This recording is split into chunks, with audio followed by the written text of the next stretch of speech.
special, all the extras, all the kit on it, as you can see. Special edition, and I'm told maybe it'll be available to the public as well. Let's just see and wait. But full-on rally kit. So this is going to be interesting. Really, really interesting. I must tell you, last week when I was working through the agenda, Jeff said to me, listen, I want to see if you work through the agenda. Yeah, sure. We've got an hour for presentations. Okay. It's like, I need 30 minutes. It's like, okay. Takami-san needs 10. So does that mean? I think we can speak to 12 new models, and some of them are already out there in the market. But in the main, today is one of those days when we speak to some of these new models that are going to be launched, which is all new Triton. Of course, outside of that, there's what they refer to. Quite a while since I've been up here, so it's good to see some familiar faces in the room. For those of you who don't know me, I'm Jeff Ellison, head of marketing at Mitsubishi Motors.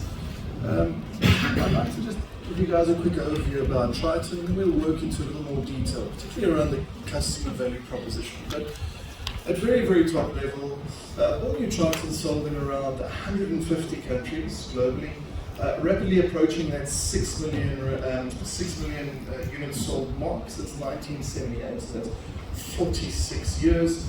And I think what you guys will see today is that it clearly carries that DNA of Pajero, that off-road DNA around performance, durability and reliability as well. And next generation Triton is built completely from the ground up.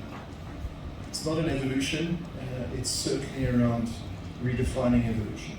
So if we take a look at the history around Triton, first generation Triton was launched in 1978, exclusively in a single cab.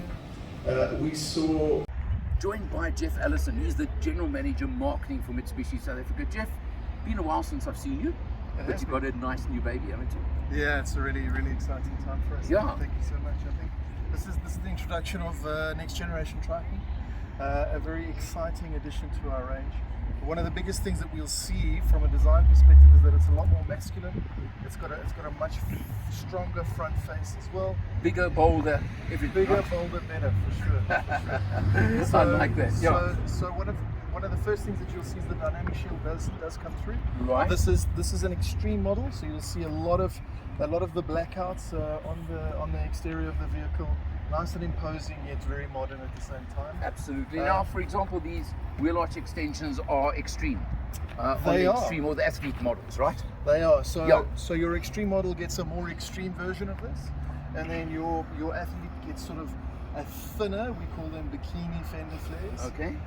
Just a little bit of a thinner strip that in a piano black finish, which is more akin to sort of your city kind of driving. This obviously is a little bit bolder, a little bit stronger, a bit more impactful. You know? Exactly. I mean, it's definitely built for, but you can get these with 4x2 as well, right? Indeed. So you can order these as an optional extra from an accessory perspective. So there's a lot of customization you can add to. Why I say that to you is I have this belief that too many people buy the 4x4 version when they don't need it or aren't going to use it. Absolutely. Because they want the look. We agree completely, which is why with the new Triton Extreme, it's available in 4x2 and in 4x4. Yeah. Athletes also available in 4x2 and 4x4 for that very reason. You see, because A, you pay more money. B, you've got more complications, you've got more things. And C is it's going to be the vehicle is heavier, so you're going to use more fuel long term. Agreed. And oftentimes what we'll see with some customers that come in is that you'll see at the premium, they then have a decision to make. Do they go for the look, or do they go for the drivetrain or the transmission? Right. So at least we're covering all. Nice option. Let's just move along here. You've got a running board, which short people like me need, so that's important, right? And it's solid number one. But it's also wider than usual, am I right? It's wider than previous generation, yeah. Quite a lot. It's been ergonomically designed to ensure that water dispersion as the water hits it and comes through. I think that's obviously more for your outdoor crowd. Right.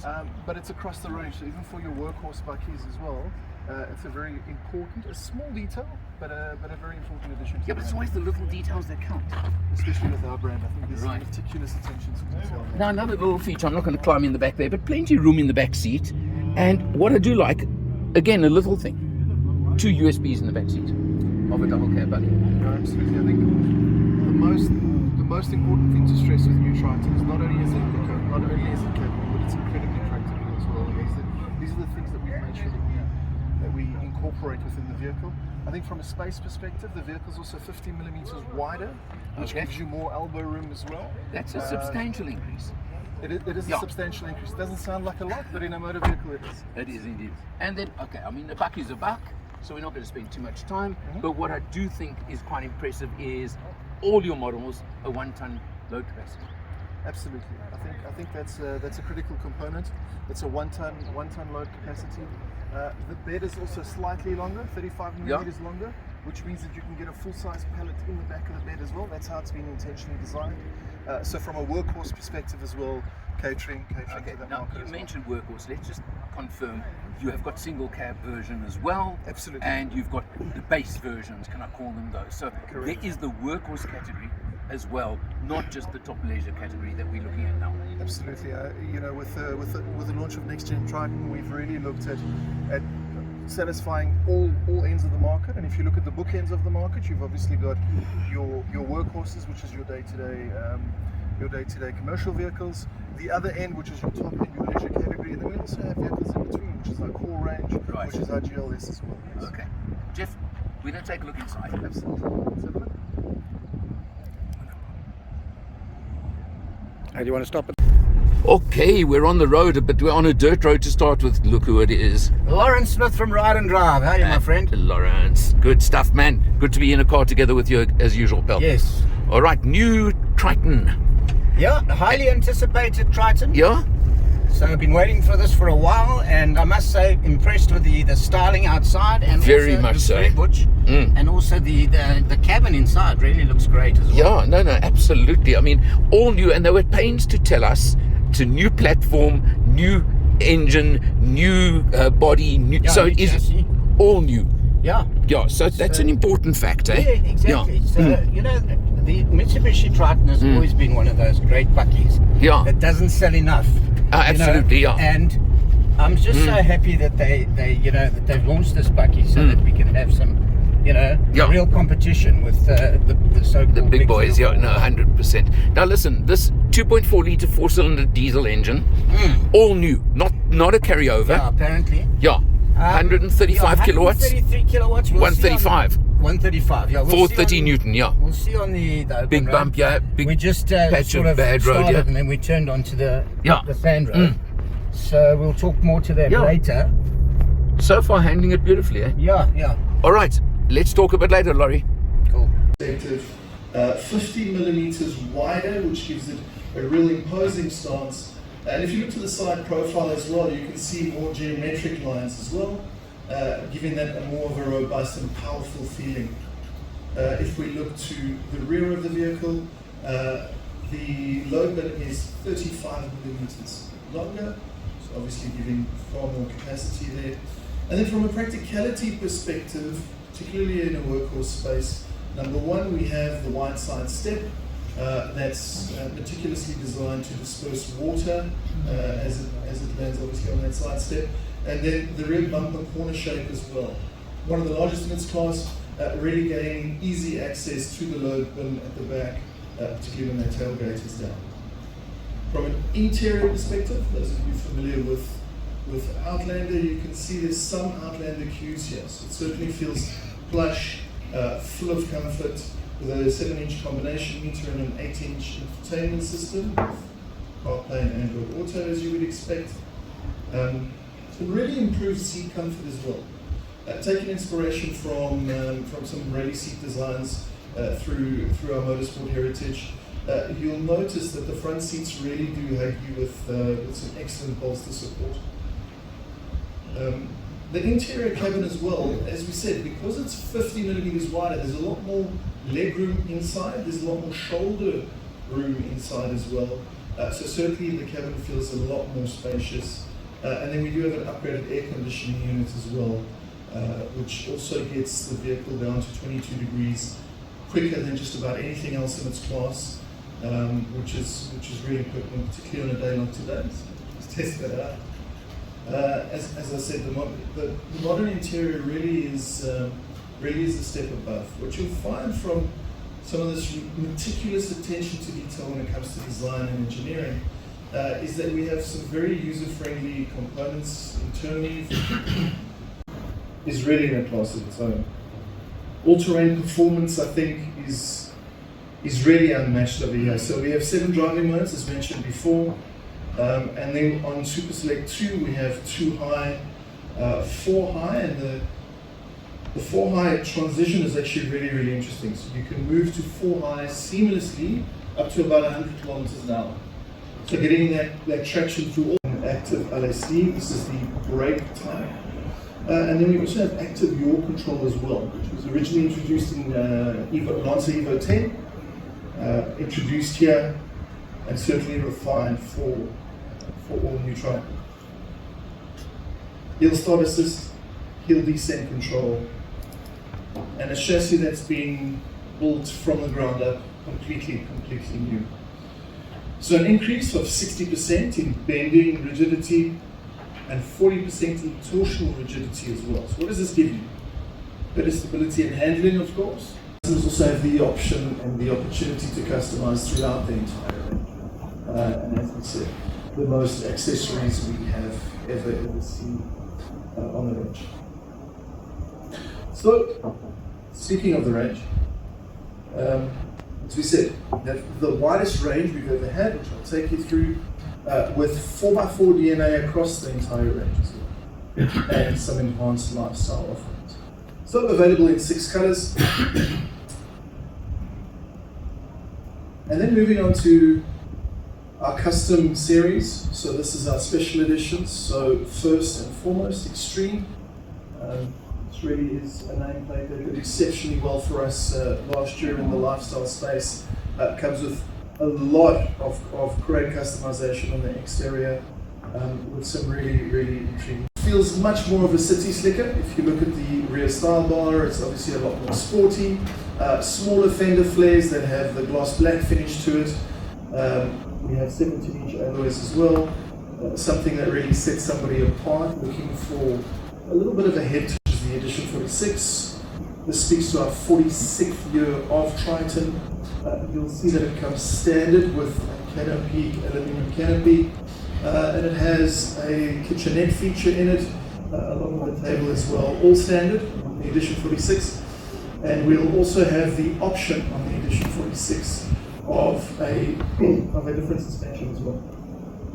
So of a custom raw suspension. Really interesting derivatives that come in, really enhancing not only the appeal of new Triton, but certainly the capable display. And then across the entire range, we have an unlimited mileage, 5-year warranty. That's across the entire range, from commercial all the way through to our lifestyle offering. Okay, Jeff, we're sitting inside now. What we didn't discuss outside the vehicle is the engine. Yeah, I think this engine is impressive. It's a brand new engine, isn't it? Right. Although on paper it looks very similar to the previous version. The previous version was 133 kilowatts, 430 newton meters of torque. This is 135, 430 newton meters of torque. So fundamentally on paper it looks like the same engine, but it couldn't be any further from the truth. So what we see, number one, from a performance perspective, smoother performance, more responsive, and more fuel efficient as well. Now that's important, yeah, fuel efficiency always. But you've got, look, again, we're in a top model, so you've got all the luxury spec, can I call it that? You've got cruise control, you've got all those sort of things. You've got a nice big touch screen over here, which unfortunately these days is required. Absolutely. I mean, everybody has to have. You've got wireless charging, you've got Android Auto, Apple CarPlay, and another 2 USBs up front. Absolutely. So you've got your standard type USB and USB-C in the front. Right. Now, let's talk quickly the 4x4 system. You've got, obviously, 4 high, 4 low, and you've got deflock, the center deflock, am I right? Correct. Yeah. But you've also got 7 drive modes on it, isn't it? Correct. So in and amongst sort of all of your power distribution to the different wheels, you also have different driving modes depending on the condition. Okay. So for instance, power delivery, grip levels, etc. on rock is very different to mud, as an example, which is very different to sand. So the way the power is delivered, to which wheels, and then B as well from a braking perspective, how you need to potentially brake where you might have slip, etc., etc. So it's a very comprehensive range of driving modes. We have 2 additional driving modes this time around. So certainly one of the biggest USPs for us when it comes to our Super Select 4-wheel drive 2 is the fact that you can move from 2 high to 4 high seamlessly on the fly, right, up to about 100 kilometers an hour. So that's a Not really bad, yeah. unique. That's a nice feature and good to have. Yeah, Jeff. Okay, pricing. I know you are very price competitive. Yeah. Yeah, we are. That straight we away. are. So I think one of the first places I'll start is to have a look at where new generation sits versus old generation. Okay. Let's look there. I think importantly, in the commercial space, it's a highly competitive market. These are fit for purpose for businesses. Yeah. We are only seeing a price differential of 1.1%. So that doesn't even exist. No. Yeah. In our core range, which is our GLS models, under 700, starting under 700,000 rand there. Well, what we see is the prices are exactly in line with previous generation. Okay. Again, adding an incredible amount of value. Yeah. From a price point perspective, and then something like this, the Extreme that comes in at 850. Is about 5% more than its previous version, with a little bit more kit as well. A lot of upgrades, a lot more kit. Absolutely. So it's got all, and you know, in the market, those prices are highly competitive. There's no other word for it. Absolutely. Yeah. I think that this is probably the single key thing for new Triton is just how much value we are getting with this particular product. 100%. Jeff, good luck. Thank you very much. Good product, there's no doubt. For MotorMatters for today, he's Jeff Allison. I'm Alan R. See you next time. Okay, here we are. We just finished the 4x4 section, and we're in the car with Alan R. from MotorMatters. Laurie from Ride and Drive behind the camera for once. Laurie? Yep. Laurie, what do you think of the 4x4 ability of these new Tritons? I must say I was very impressed watching the one of the cars in front of us struggling a little bit. Obviously the guys have got different skill levels, but I must say that I found it, and you found that it was quite good. Absolute breeze as far as I'm concerned. I mean, 4x4, low range, diff lock, you've got all the electronics you need to make it easy, and it does a damn good job of it as far as I'm concerned. Yeah. So we're on the road now. The ride's a little bit bouncier than I'd like, I must be honest, but it is a bit bouncy, and it's not the first time I've heard it. A couple of the guys have mentioned it. So it is a bit bouncy. You also probably find there's a lot of muck in the tires right now, which is also going to affect the ride a little bit. So it was bouncy before we went though. Yeah, but I mean, listen, you've got everything you want in the cab here. It's comfortable, it's got all the luxuries, it's got all the spec, it's got everything. At 870, I'm telling you, this is competitive, eh? Yeah, and just really while we're on the subject, Rob Till, renowned photographer, how's it at the back there? Plenty space. Plenty space. Good shot. And comfortable, Rob? Plenty. Okay, well that's what we want to know. What did you say the price was, Alan? 870 for this one. I think it's well priced. Yeah, it's about 840, 850 if you don't take the what's the pack that we got on here? The athlete pack. Yeah. Athletic. Yeah. Yeah. So it's, you can get into a 4x4 high spec like this for about the 840 mark, which is really competitive in today's world, and that's what makes a difference, right? Great. Okay. Thanks. Single cab starting at the 480 mark, in the 4x4 variant at 560, and then in the double cab workhorse space, you see we're coming in at 640,000 rand. GLS, our core range, starts at 680 for the 4x2 auto, 740 for the 4x4 manual, and at just 760,000 rand, we have the 4x4 auto. Extreme we see coming in at 770,000 rand for the 4x2, 850,000 rand for the 4x4 variant. From an athlete perspective, 780 for the 4x2, 860, so 10,000 rand more than an Extreme for the 4x4 variant, and then the 4x4 edition 46 sitting at 890,000. To sum this up and put this into context, what you With era as being the entry into the brand. Now we can expect a further enhancement into the Expander range with a crossover type vehicle, very much refined sort of crossover type cues on the exterior, and also some interior enhancements in that space as well. But by 2026, we had the pleasure then of myself and some of my other colleagues going to a global conference 2 weeks ago, and we were privileged enough to see the all back of us calling an end to our beloved ASX, which has been with us for quite some time in different derivatives, local editions that we put on the vehicle.